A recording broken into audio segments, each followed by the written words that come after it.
बरडच्या मैदानात आज रंगला होता खेळ. बरडच्या मैदानात आज रंगला होता खेळ. चांगल्या चांगल्या पैऱ्यांचा बसला होता मेळ. बकासूर ही मैदानात दाखल इरादा करून पक्का. बकासूर ही मैदानात दाखल इरादा करून पक्का. सोबतीला पैरा होता हिंद केसरी यक्का. याच जोडीनं गाजवलेलं पेडगावचं मैदान. याच जोडीनं गाजवलेलं पेडगावचं मैदान. आज सुद्धा प्रथम क्रमांकाचं यांच्याच पदरी दान. राम राम मंडळी. आज झालं बरड इथलं जबराट एक मैदान आणि या मैदानामध्ये चांगल्या प्रकारे बैलगाडा मालक असतील, चालक असतील यांनी आपली उपस्थिती दाखवली आणि एक जबराट मैदान संपन्न झालं. सगळ्यात पहिल्यांदा आयोजक असतील किंवा संघटनेचे कार्यकर्ते असतील त्यांचं मनापासून अभिनंदन. एक चांगलं मैदान आज सुद्धा संपन्न झालं मित्रांनो.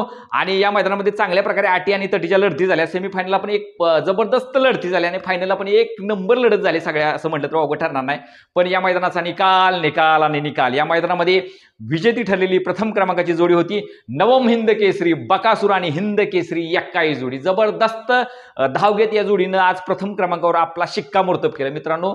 आज यक्का आणि बकासूर संगतीनं पायरा आहे म्हटल्यावर 100% असं वाटतच होतं की गुलाल यांचाच असणार आहे आणि तो पण सुट्टाच असणार आहे असं वाटत होतं आणि तसंच झालं मित्रांनो. कारण याच जोडीने याच्या आधी सुद्धा पेडगावच्या हिंद केसरी मैदानामध्ये प्रथम क्रमांक पटकावला होता. म्हणजे पहिल्या दिवशी लखन सुप्ती धावून बकासूरनं 1 नंबर केला होता पेडगावच्या मैदानामध्ये आणि दुसऱ्या दिवशी आदत हिंद केसरीमध्ये याच यक्काला सोबत घेऊन बकासूरनं सलग दुसऱ्या दिवशी धाव घेत सुद्धा प्रथम क्रमांक पटकावला होता. आणि ती जोडी आज पुन्हा एकदा या बरडच्या मैदानामध्ये एकत्र धावली आणि तेवढ्याच ताकदीनं धावली आणि तेवढ्याच ताकदीनं लढत सुद्धा दिली मित्रांनो. खऱ्या अर्थानं बोललं झालं तर जेवढ्या पण गाड्या पळाल्या ना त्यात सगळ्यांचं अभिनंदन. कारण सगळ्या गाड्यामध्ये एकदम घासून आणि ठासून लढती होत होत्या. म्हणजे असं वाटतच नव्हतं की कुठला नौका बैल पळतोय. सगळीच बैल चांगली पळाली खऱ्या अर्थानं. पण जेवढ्या गाड्या गुलालात राहिल्या त्यांचं सुद्धा मनापासून अभिनंदन करावं असं वाटतं. मग रायबा असेल, पेडा असेल आणि इतरही जेवढी बैल गुलालात राहिली त्या सगळ्यांचं मनापासून अभिनंदन. कारण ती सुद्धा तेवढ्या ताकदीनंच पळाली.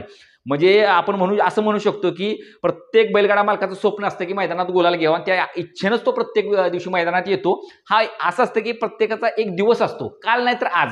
तसंच जे मागच्या मैदानामध्ये आज चेहरे नव्हते ते या मैदानात नक्की चमकून आले आणि उजळले. त्या सगळ्या बैलगाडा मालकांचं, चालकांचं अभिनंदन ज्यांनी आज गुलाल घेतला.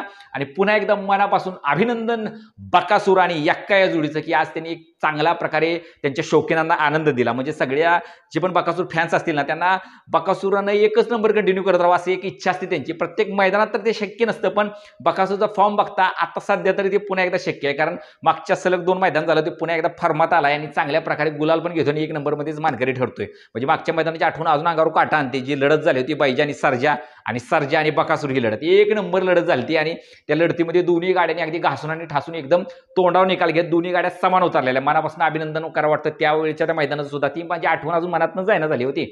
पण हरकत नाही मित्रांनो.